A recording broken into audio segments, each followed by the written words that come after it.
Peace and Black Power family. This is your host, Rahiem Shabazz, and we are here for another episode of Necessary Blackness podcast. And today, family, we have a special guest in the building. We have no other than Ronica Bay, and in short for Ronica. That's the short version. But she's here today, and Ronica Bay is a humanitarian. She's an author, and she also owns a nonprofit that helps connect individuals through their spirituality and their genealogy so they can know about their ancestors. Welcome to the platform, sister. Thank you. Thank you so much. Thank you for having me. I'm excited to be here and talk a little bit about what we have going on and see how we can connect. Absolutely. Now, this interview has been in the making for some time. We spoke about it. Time went on and life went on, but we finally here today.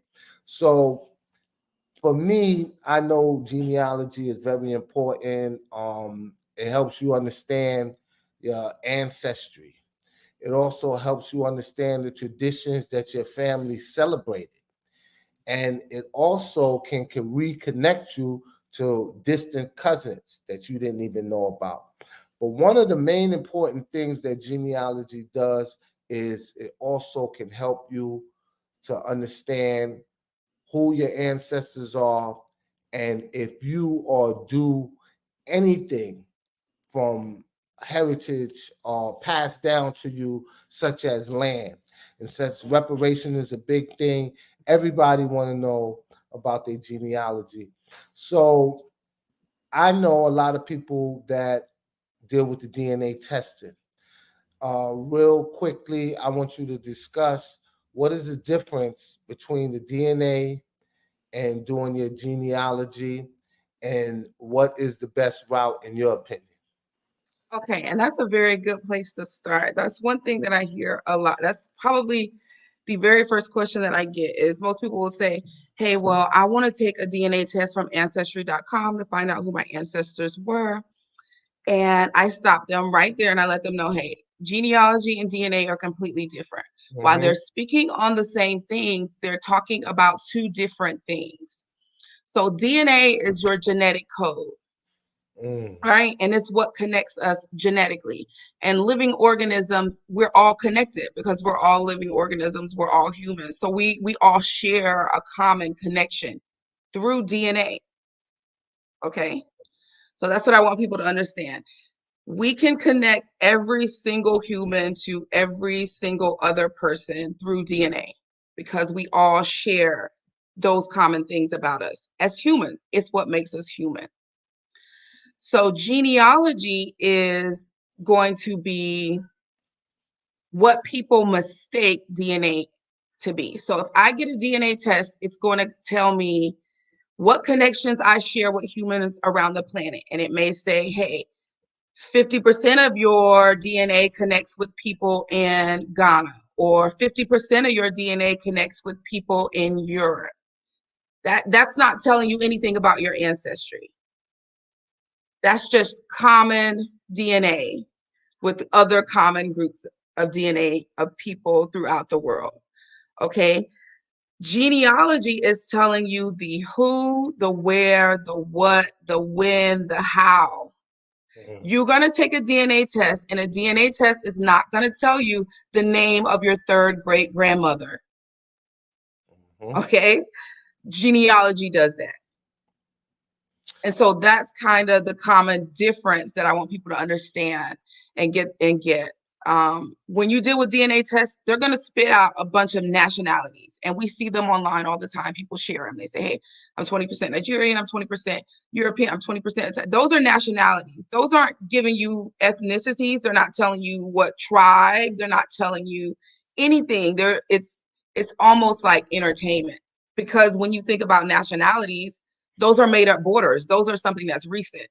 So to say my DNA is going back thousands of years and it's tracing back to Nigeria, I mean, come on, an intelligent person would laugh at that, because we know Nigeria is not 1,000 years old.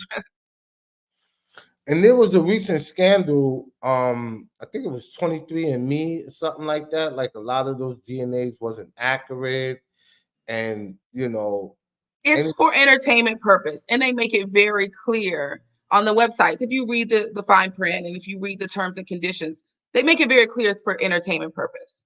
Mhm. And when I speak to my people and I say, hey, when we have to think 100 years in the future, what are the other plans for this DNA? Why are they in such, we have to think deeper than just the surface of them gathering DNA, because we know they've done experiments. And let's say I spit my saliva into one of these tubes and I send my saliva off to one of these laboratories. Well, the saliva is still interacting as if it's in my mouth.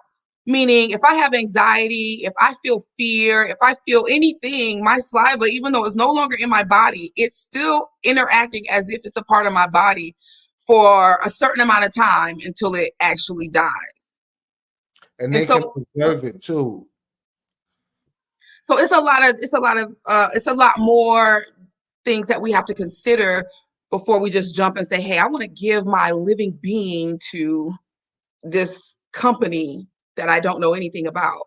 And they're literally having me sign a release saying that it's no longer mine once they have it, That's and they right. can do whatever they want with it. That's right. And then we come back and we can see like these forensic genealogy um, police shows now where they're now using the DNAs to solve crime. And Hmm. so where a cousin of yours may have, and they can do reverse forensic genealogy and catch you in a crime, even though you didn't take a DNA test. Someone in your family did. Yeah, I just seen that too. That that was something that I was like, wow, technology has made it where no matter what you do, Big Brother is watching. you know. Absolutely. And with the DNA now, I'm not opposed to it when it comes to establishing paternity. If you're going Oh, through absolutely a not. situation, that's the only time I advise people to do DNA. But when we speaking about the reparations, which is the most talked about issue of the 21st century, right? Absolutely. You're going to need that genealogy because you're going to It's going have to be to establish, required. It's going yeah, to be required.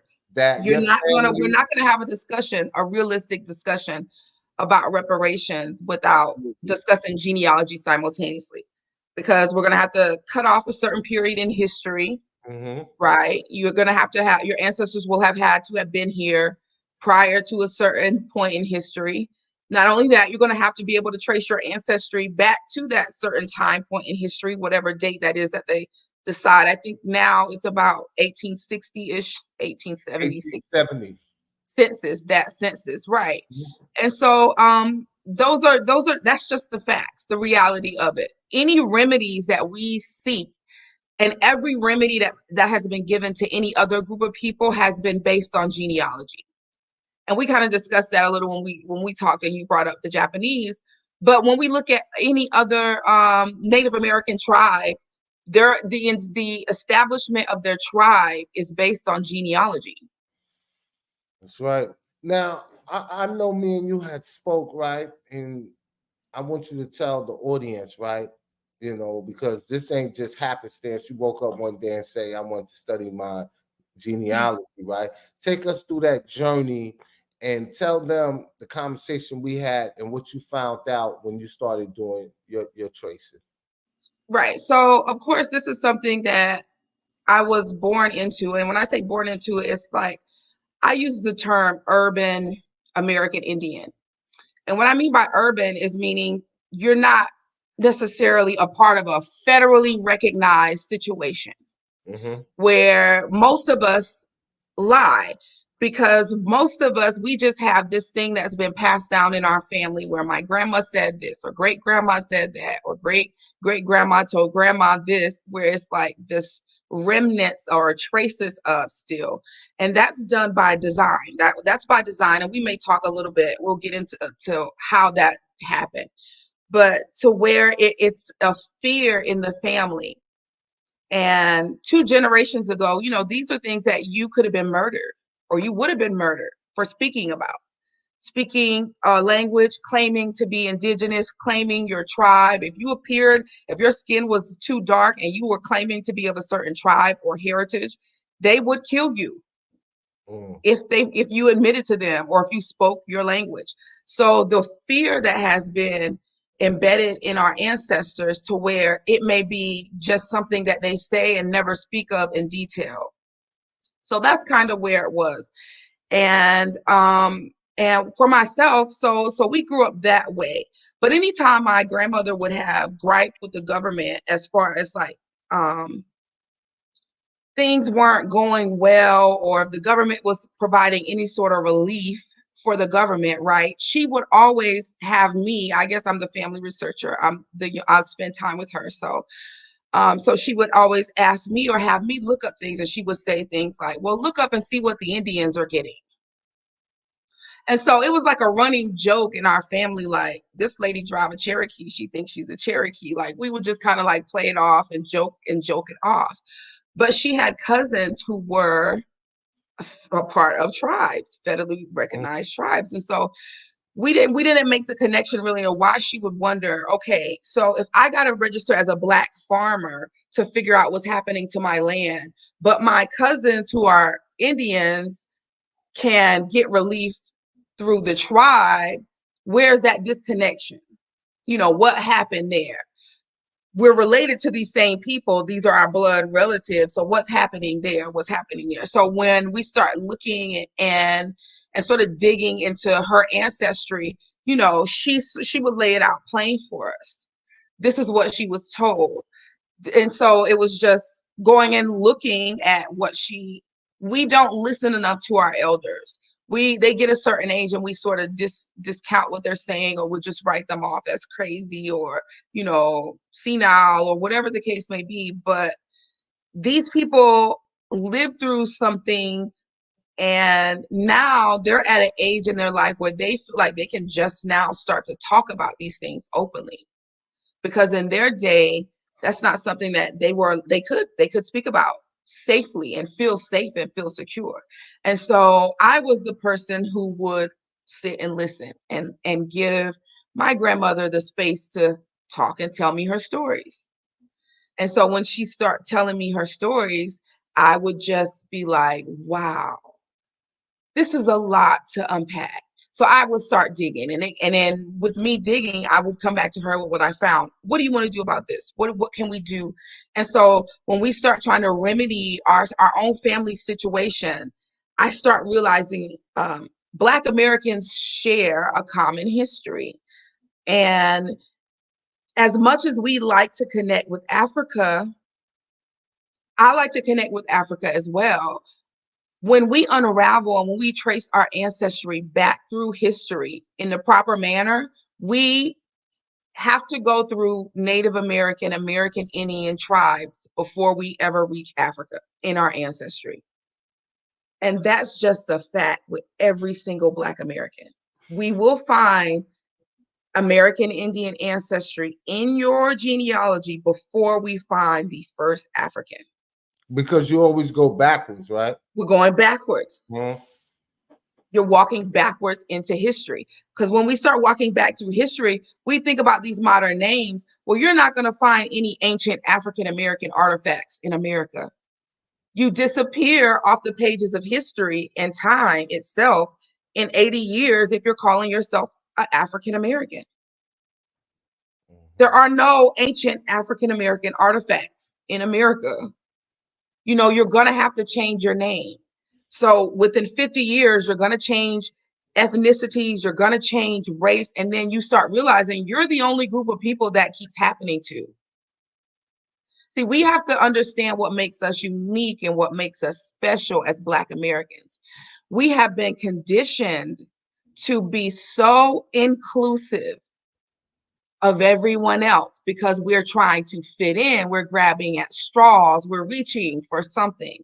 So we want to reach at the grass at the larger picture, and the larger picture puts us in a diaspora that's not under our own feet. It puts us in a diaspora that's somewhere else.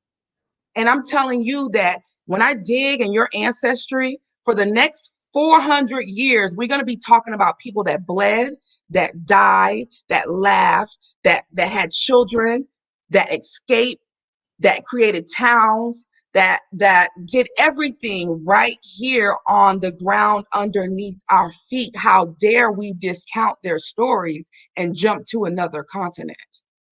And let me stop you right there. I want people to know that although there were slave ships that brought our people from Africa, right? And when we're talking about 1619, Jamestown, Virginia, we all know that story so well, right? That was a very, very small percentage. Most of our people was already here, right? Now, Right. when we deal with that history, a lot of it has been erased. And just Absolutely. And recently, then they're telling a twisted story. But when you ask the average Black American, foundational Black American, they learn to be African in school. We were yeah, taught to be Africans in school. let me ask you this, right? Because I want to stick on genealogy, right? And I want to show our foundation Black American family and anybody else that may be listening for that matter how important it is when we're dealing with the court system or we dealing with anything, whether you inherit land or you trying to get certain benefits or set aside that was for a specific group of people. There was a recent lawsuit that the Freemans won, right? And I think many of them are receiving benefits now.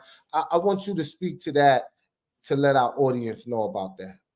So, right, the Choctaw tribe of Oklahoma just overturned a ruling that they had before, and they say the descendants of freemen are now accepted into the tribe. So that's huge. We hear the term freeman and we think slaves, and I don't know what the average person thinks when they hear the term freeman.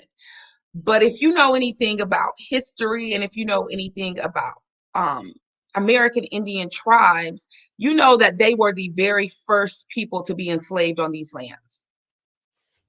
It Mm-hmm. doesn't take, I mean, you don't have to know much about history to know that. The very first slaves on this land were American Indians, okay? Before the first Africans were shipped here. And so there's periods of time, whole periods of times where there's nothing but American Indians being traded. Okay. When we start talking about freedmen's now, we have to consider that these tribes were at war with each other. It's documented in all of their histories Mm-hmm. that they held other tribes and they sold them the same way we have that same story about the Africans sold each other into slavery. Excuse me, we're talking about the five civilized The tribes. 5 civilized tribes, Okay. but we're talking about all of the tribes Mm, because when we look at the 5 civilized tribes, that's 5 tribes. There were thousands. mm, That's all that was left. yeah. That's all that was left that the Europeans. So where did 900 other tribes go? Where did 300 tribes go? Well, these were people that were being enslaved and trafficked. These were the people that were being enslaved and trafficked. All of the documents will tell you that. All of their documents will tell you that. They could not tell the difference between us. They could not tell the difference between us.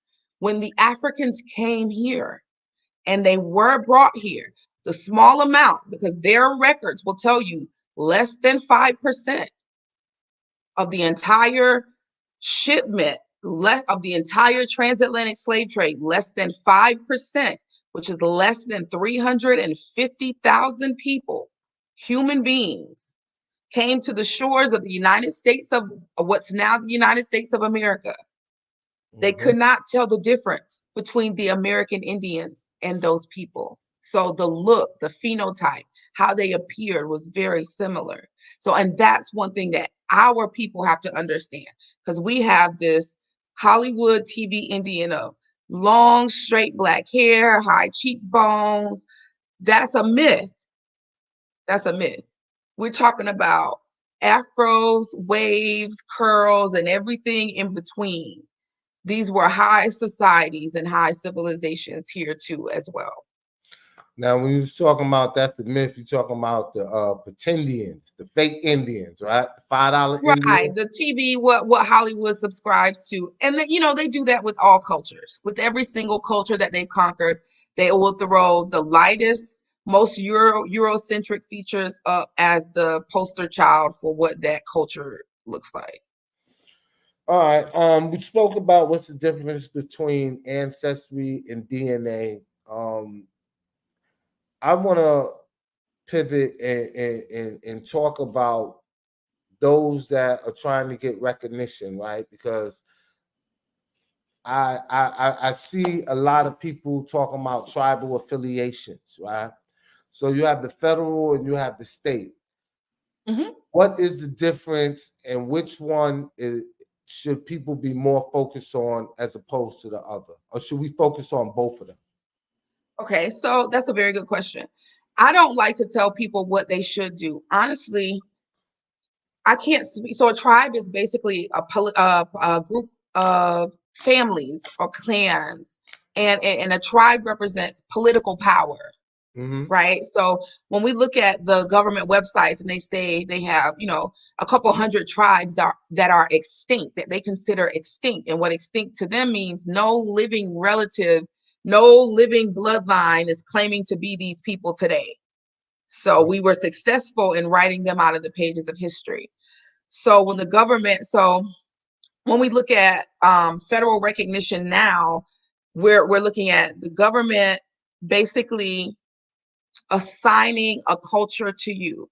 You're doing your genealogy, and you're doing the genealogy of every living person that you're related to Mm-hmm. that's alive. And you're basically walking yourself back through the pages of history as far as you can trace your family back.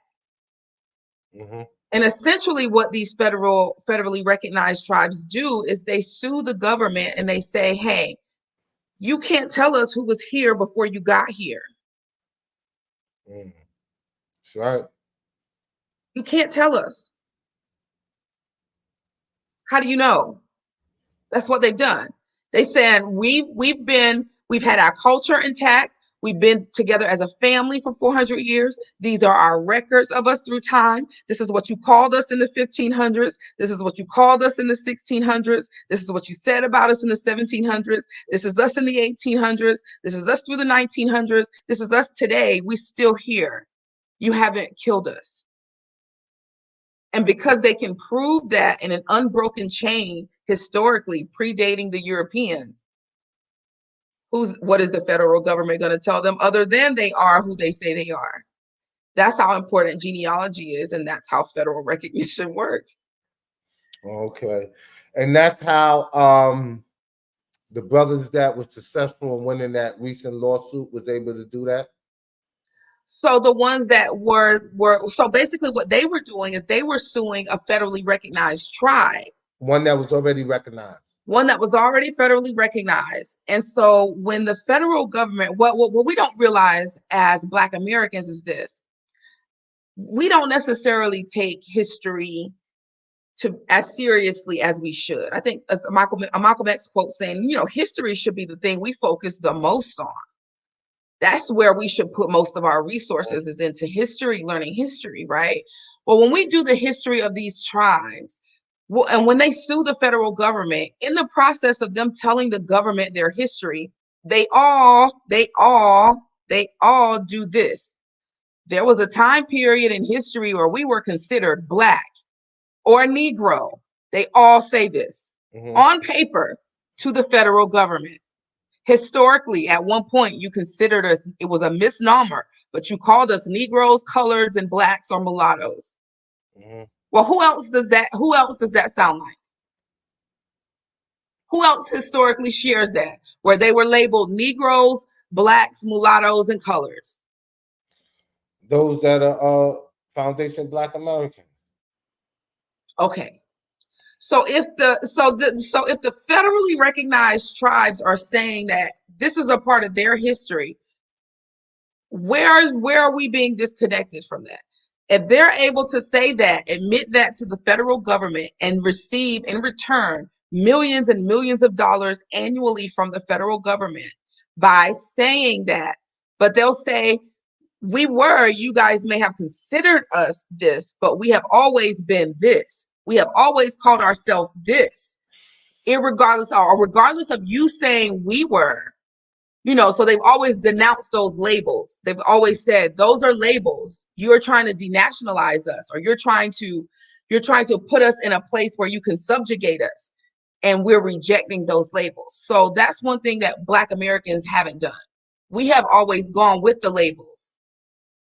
And so sometimes, even the labels that are the tribes that we know that our ancestors is from, we can go back and see that even today that they was formally recognized in that tribe, and now that tribe is being controlled by Europeans that don't want nobody Black affiliated with that, and actually kick them off. It's called the Dole roll. The Dawes rolls, absolutely. They kick them off the Dole roll, and there's several lawsuits now that's going around that are actually dealing with that situation. Right, and so the Dawes rolls were rolls that were used when the federal government was basically dividing land up. And so splitting the nation up into these reservations, and land was being allotted. A lot of the freedmen's have land in Oklahoma today that's unclaimed, connecting to these tribes. They're not going to advertise. They're not going to tell you. It doesn't benefit them to tell you. Why would they? Absolutely. And one of the things what we don't understand is when they sue the federal government, they're basically rejecting any association with Black, Negro, and color, those labels. So now for you to come and say, I'm a part of this tribe, I'm a Black Indian, you see how where the disconnect is, because they have gone on the record with the federal government saying, hey, this may have been something that was a part of our past, but this is who we are. We have rejected that label. We no longer, you know what I'm saying? We don't subscribe to those things. We understand that that's a label. And once we say we're that, we can now be subjugated in these ways. And so I think that's the disconnect that Black Americans have when we start talking about what's happening with that. Because yes, they took pacts with the federal government to keep this information from our people. But also they took a pact with the federal government to no longer associate and be associated with Blackness at all. Mm-hmm. That's how they get their resources from the government, is by disassociation of Blackness. And that's with anything else, not just with this. Anytime that you disassociate from being a Black man, woman, and child, there are fringe benefits. Here come the benefits. There you go. Here come the benefits. Then everybody want to be Black when it's time to be Black. Right. So, and when we talk about reparations, we have to talk about reparations as a whole. We can't just talk about our government and holding our government accountable, because these tribes, we have to hold them accountable too. Yeah, absolutely. We're going to have to hold whatever African countries accountable as well.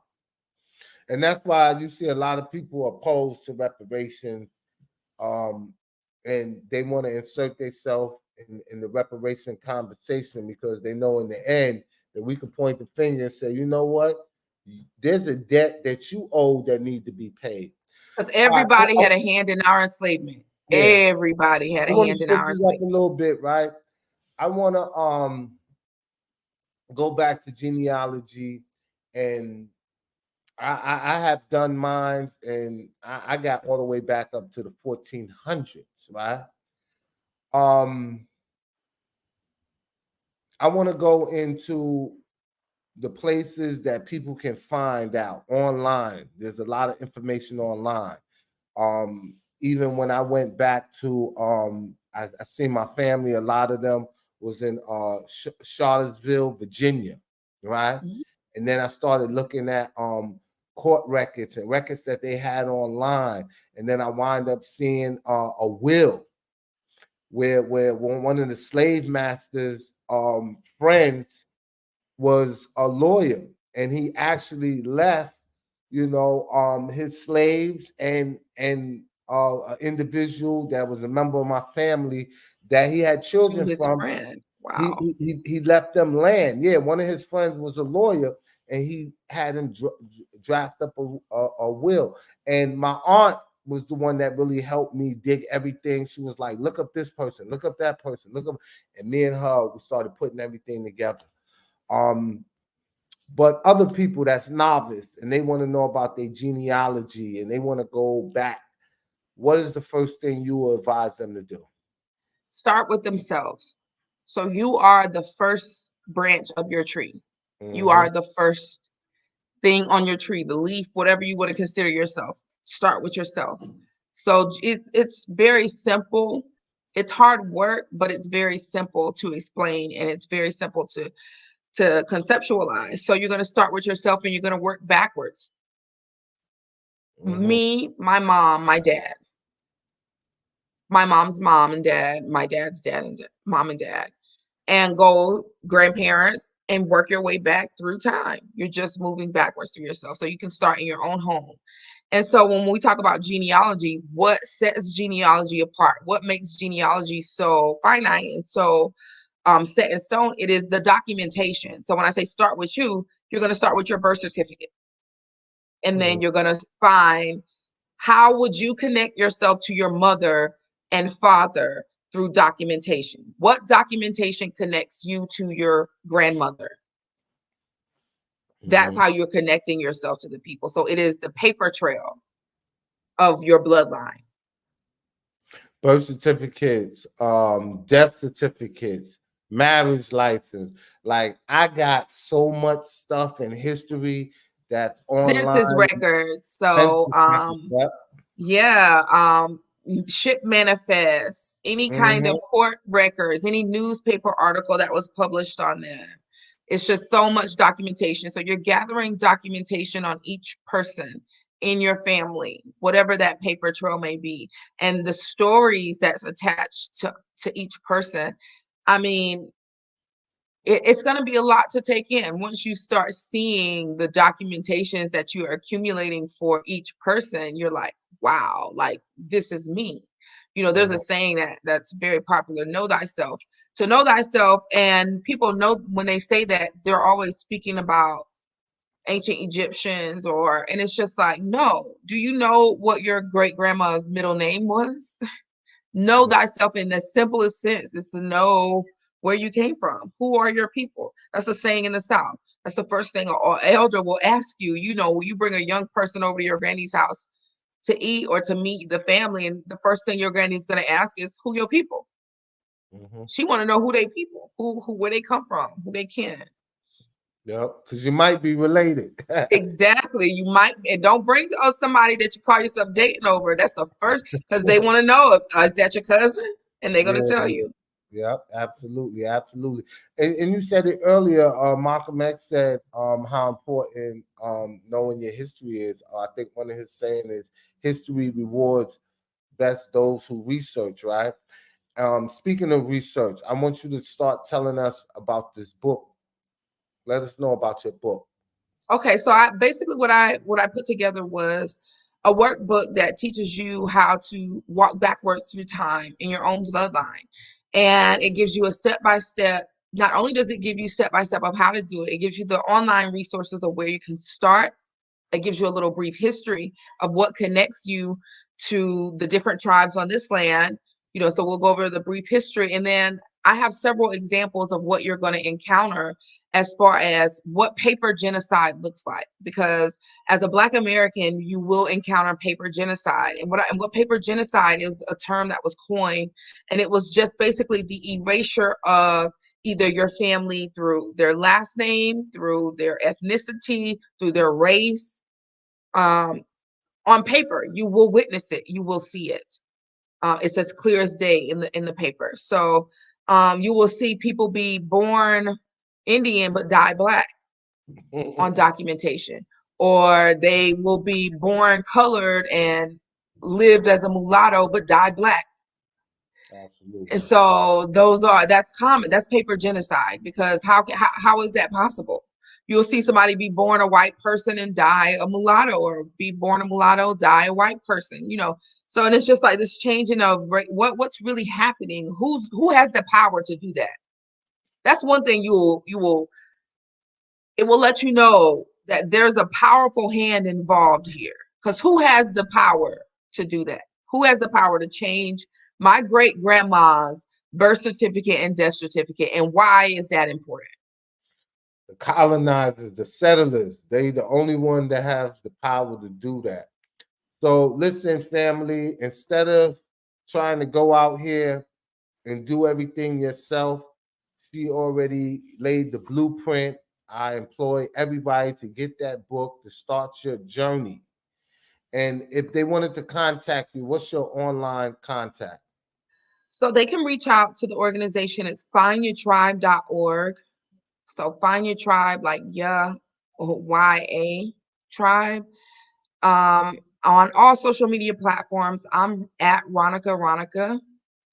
But yeah, if you go to the website, findyourtribe.org, it links to the Instagram and all the other social accounts, as well as email, classes, lives. There's a shop there. I mean, it's everything for you. There's a blog where we do live research, and it's just like a community of people. So sometimes we get on there and we'll do a live video for 2 hours where we do live genealogy.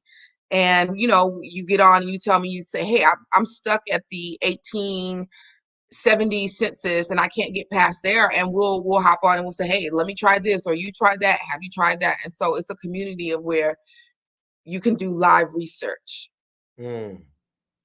So I'm telling y'all, family, a lot of y'all believe that this reparation thing is a pipe dream, and why y'all asking the government? We're not asking, we demand it, right? And with those demands come a lot of things, right? So whether we see it in our lifetime, what about your kids' lifetime, right? Right. And So so you want we're laying the blueprint for that. yeah. So you want to leave them the genealogy to prove that their foundation Black American and that their lineage comes from those who was enslaved over here, and they could trace their lineage back to the 1870s. So this is how important it is. The sister got a book. She do online. So y'all need to get with her. All right. Before we go, right, I want you, because I know you do, you say you do online, you encounter, you help several people find out their lineage, right? Without saying any names, because so I know certain things are personal. Can you give us a story of something somebody was looking for and how you helped them and how it benefited them? So we have a couple of families that are in the process of recovering land. And we're not talking about a few acres. We're talking about like 40, 50 acres of land. That's a lot of land. We've had families where their whole family has been re-enrolled into federally recognized tribes through genealogy, through Ancestry. We've helped NFL players trace their genealogy and connect them with their ancestors' old farmlands and properties. One thing that is common and that we share as Black Americans is that we all have a story that was passed down to us in our family where our family members feel like they were taken advantage of historically. So there'll be a story where, those stories like Oscarville, Georgia, where Lake Lanier is, that's not a unique story. Those Black massacres happen all over the place. And so you won't know that that happened to your family unless you do your genealogy. Yeah. Those are stories that are uncovered through genealogy. So when we start talking about finding remedies for the things that we have, the trauma that our ancestors went through, that's going to be uncovered through genealogy. We all have those traumatic stories where we were ran off, or someone was accused of something. They said someone did something where that wasn't the case, and they weren't able to get a remedy. They were accused of raping somebody, or they said they murdered somebody, and that was used as justification to take this or to do this to them. And that is just a commonality that we all share. Absolutely. Have you seen the movie Silver Dollar Road? And that's an exact story. But one thing that I wanted to touch on is that the Silver Dollar Road is such an important Okay. documentary because we don't understand the remedy that we would have if those people would do their genealogy. Yeah. They would have so many more options to remedy the situation through genealogy, because genealogy has gotten them where they are now. That's what connects them to the land, is the current genealogy, tracing them back to an ancestor right out of slavery. Well, if they just jump that hurdle and go past slavery and into slavery, that story is a lot deeper than what that documentary is letting on. And I Yeah. think that's where they are disconnected, because if they just connect themselves to the land historically through genealogy, now that becomes a historical place. Now that's history. Now those graveyards are historical markers. Mm. Now that's the part of the fabric of the country. And they protect those things. Those things are protected and they are handled differently than just, Negro remains. But one of the main problems, right, that arise from that situation in Silver Dollar Road was not that they couldn't connect themselves to the land, because that was proven, right? Is that it was passed down through inheritance, right? Heirs And property. his property, exactly. That's the Hmm. word I was looking for. And one handkerchief head Negro in the family went behind the family's back and sold his portion. You know what I mean? I think it was like 13 acres. And just so happened, it was the acres that was by the waterfront, which was the most valuable one. Yeah, So what we that's gotta no, do, that's done by design. That's all yeah, of that is done by design, because with heirs property, you can't set one person can't sell heirs property. It's that story is so much they found a deeper. loophole. They found a loophole where they can do it. But this is why I want to say this to the family, right? We gotta start studying, right? And see Hmm. what our ancestors did, and see what remedies are out there today, right? Because just like how they found a loophole, there is a loophole. You got to put it in a private trust. You know what I mean? You got to put it in a family trust. You got to put it in a business trust. There's so many different ways that you can do it where one person can't sell the land. The land belongs to the family. And if you're not a direct bloodline or show lineage to this family, now we're Yep. back to genealogy again. That's Then all a you have to tribe go get is. That's all a tribe is. We don't understand that. We've lost that connection, but that's all a tribe is. Right. Prove you belong to us. some. Prove you're connected to us. And so when we pass things down, right, grandma's house is going to be grandma's house forever. It doesn't matter if it's 100 years from now or 100 years in the past. It was her house 100 years ago. It's going to be her house 100 years in the future. And I get stories from time and time again. I just read a story the other day where an individual actually brought back a house that was sold out of their family, and they just brought it back. You know what I mean? To keep the memory of the family. Michael Epps, he just bought the house that he was born in, as well as the whole entire block. He bought the whole Wow. entire block, and he's renovating those houses in Indianapolis. So that's what we have to do, because let me tell you, family, they making everything, right? We can make another shirt, we can make another microphone, you can make another table, but one thing you cannot make is land. More land. And we gotta hold Absolutely. on to the little bit that we have. So in closing, sister, is there anything that I didn't ask you that I should have asked you, or that you want to say in your last closing words?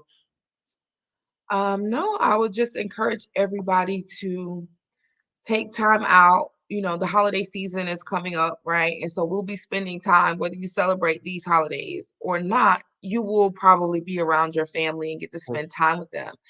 And so use this time to talk to your elders. Find the oldest living person in your family and give them some love and spend some time with them and some appreciation with them.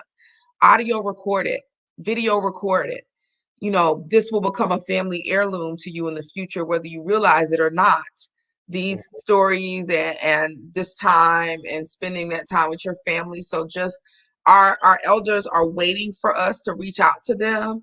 They have a story to tell, right? They want to tell us these stories, and so they're just waiting for us. So if we can just take the time, we always on our phones. We always got our phones out. Put it out and ask them some questions. Grandma, where you came from? Grandma, who's the oldest living person in our family that you know?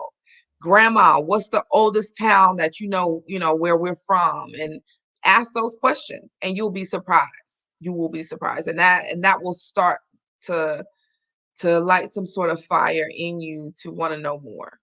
Yeah, and I definitely know when you say that what you mean, because my father is the oldest living male on that side of the family.